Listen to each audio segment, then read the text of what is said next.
Channel 5 news நேயர்களுக்கு வணக்கம். இன்னைக்கு நம்ம பார்க்கக்கூடிய விஷயம் என்னன்னா, நேற்று வந்து இந்த காஷ்மீர்ல நடந்த பயங்கரவாத தாக்குதல் குறித்து தான் நம்ம கொஞ்சம் பார்க்கணும்.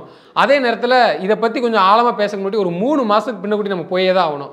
அதாவது காஷ்மீருடைய முதலமைச்சர் உமர் அப்துல்லா அவர்கள் வந்து என்ன சொல்கிறாருன்னா, ஆளுகின்ற அரசை வந்து கொஞ்சம் புகழ்ந்து பேசிட்டார்.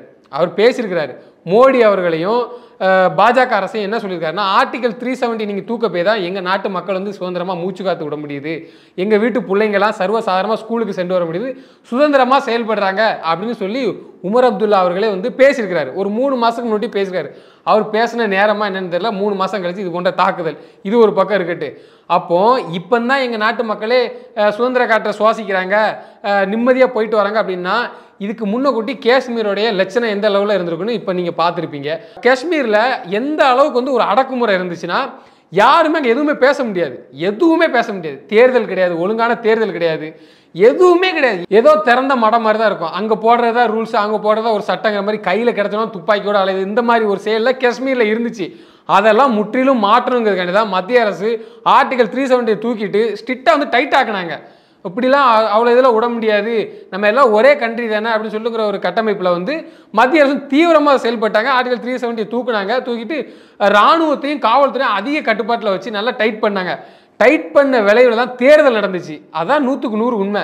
இப்போ தான் அந்த மக்கள் வந்து ஒரு ஜனநாயக ஒரு நாடை வந்து சுவாசிச்சுட்டு இருக்காங்கன்னா, அது இப்போ தான் அனுபவிச்சுட்டு இருக்காங்க. எனக்கு தெரிஞ்சு இப்போ தான் அனுபவிச்சுட்டு இருக்காங்க.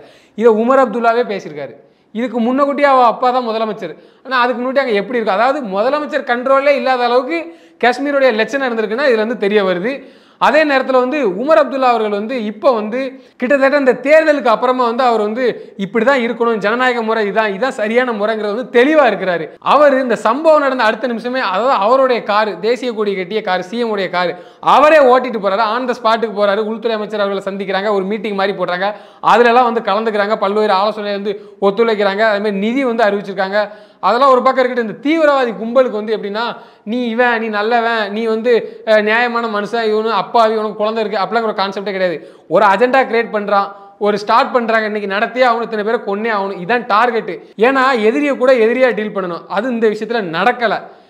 உனக்கு பிடிக்கலையா, இராணுவத்தோட மோதிட்டு போகணும், அதான் வந்து ஒரு நியாயமான விஷயமும் கூட. இதில் மிகப்பெரிய ஒரு கொடுமை என்னன்னா, சுடும்போதே என்ன சொல்லி சுட்டுருக்காங்கன்னா, நீ இந்துவா முஸ்லிமான்னு கேட்டுட்டு சுட்டுருக்காங்க. அதுதான் மிகப்பெரிய ஒரு கொடுமை. அமெரிக்காவுடைய துணை ஜனாதிபதி வந்து இப்போ இந்தியாவில் இருக்கிறாங்க. 4 நாள் சுற்றுப்பயணமாக இப்போ இந்தியாவில் இருக்கிறாங்க. அதே நேரத்தில் இந்திய பிரதமர் அவர்கள் வந்து பக்கத்து நாடு, ஒரு இஸ்லாமிய நாடுக்கு வந்து போயிருக்கிறாங்க. அவசர அவசரமாக நாடும் திரும்பிட்டாங்க. இந்த சூழலில் இந்த தாக்குதல் வந்து உலக அளவில் பேசப்படுது, முக்கியமாக பார்க்கப்படக்கூடிய ஒரு விஷயமாவும் இருக்குது. ஏன் இப்படி நடந்தது, அதை தாண்டி தீவிரவாதி அஜெண்டாங்கிறத தாண்டி இதில் வேற ஏதோ ஒரு உள்குத்து இருக்குது அப்படிங்கிற அளவுக்கு வந்து இதை பார்த்துட்டு இருக்காங்க. ஆனால் எந்த சூழ்நிலையும் இந்திய இராணுவமும் சரி, மத்திய அரசாங்கமும் சரி, அவ்வளோ சீக்கிரத்தில் விட மாட்டாங்க, இதை சாதாரணமாக கடந்து போக மாட்டாங்க. அப்படிங்கிறது வந்து எந்தவித மாற்றமும் வேண்டாம், தக்க பதிலடி உண்டு. எவன் போய் தடுத்தாலும் அதுக்கு வாய்ப்பே இல்லை. அதே நேரத்தில் பல்வேறு அமைப்புகள், பல்வேறு கட்சிகள் வந்து இதுக்கு வந்து ஒரு கண்டனத்தை தெரிவிச்சிருக்கிறாங்க. இஸ்லாமியர்கள் சேர்ந்த இஸ்லாமிய தலைவர்களுமே கண்டனம் தெரிவிச்சிருக்காங்க. இந்த காஷ்மீரில் இருக்கக்கூடிய எதிர்கட்சி இந்த மெஹபூபா முக்தி இவங்களாம் வாயை திறக்கல. அது ஏன்னு இப்போ வரைக்கும் தெரியல. அதையும் விட்டுருங்க, அது எப்படின்னு அங்கே உள்ள நிலைமை அது எல்லாருக்குமே தெரியும், நாடறிஞ்ச உண்மை. பாகிஸ்தான்கிட்ட கேட்டதுக்கு வந்து அவங்க என்ன சொல்கிறாங்கன்னா, அட்வான்ஸாகவே முந்திக்கிறாங்க, எங்களுக்கு இதுக்கெல்லாம் சம்மந்தம் கிடையாது. அதாவது அந்த பிளேஸ், அந்த பகுதி, தாக்குதலுக்கு உள்ளாக்கப்பட்ட பகுதியில் வந்து வண்டி போக முடியாது, குதிரை தான் போக முடியும், நடந்து போய்க்கலாம். அவன் தெளிவாக பக்கா ஸ்கெட்ச் பண்ணி, அதாவது வாக்கிங்லேயே போய் துப்பாக்கி சூடி வேற எதுவும் ஒன்றும் பண்ண முடியாது. அப்படின்னா ஹெலிகாப்டர் வச்சு குண்டு தான் போட முடியும். அதெல்லாம் கனெக்ட் பண்ணி தான் அங்கே போய் இருக்கான். இந்த பக்கமும் பாதுகாப்பு, இந்த பக்கமும் பாதுகாப்பு. இடையில அப்போ இதுக்கு இடையில என்னதான் நடந்துச்சு அப்போ தான் ஒரு சந்தேகம் வருது. பாகிஸ்தான் தான் மேலே ஒரு தீவிர சந்தேகப்படுறாங்க. ஏன்னு கேட்டிங்கன்னா, தற்போதைய பாகிஸ்தானுடைய நிலைமை எந்த அளவுக்கு போயிருக்குன்னு எல்லாத்துக்குமே தெரியும்.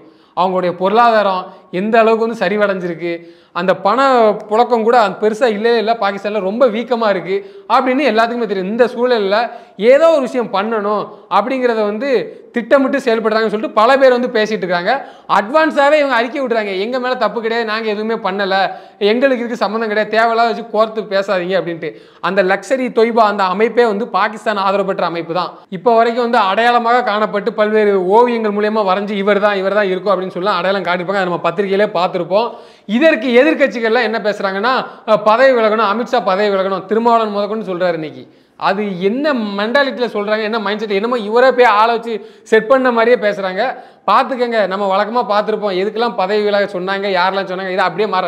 ஸ்டாலின் அவர்களே என்ன சொன்னாங்கன்னா, மத்திய அரசோடு அதாவது மத்திய அரசோடு நாங்கள் இணக்கமாக இருப்போம்னு சொல்லி அசெம்பிளியில் பேசியிருக்காரு. அவர் பதவி விலகணுங்கிறாங்க. அது ஏன்னு தெரில. ரைட், ஓகே, அண்ணன் அவர்கள் அப்படி தான் பேசுவாங்க. அதே நேரத்தில் தக்க பதிலடி இந்திய ராணுவம் கொடுக்கும், அதில் எந்தவித மாற்று கருத்தும் இல்லை. ஒரு புல்வாமா அட்டாக்கு அப்புறம் மிகப்பெரிய அட்டாக்னா இதுதான். ஒரு மிகவும் வருந்தத்தக்கக்கூடிய ஒரு செயல் தான். எனவே வரக்கூடிய காலங்களில் தெரிய வரும் இது இந்தியா எந்த அளவுக்கு பதிலடி கொடுக்குதுன்னு என்பது. நன்றி, வணக்கம்.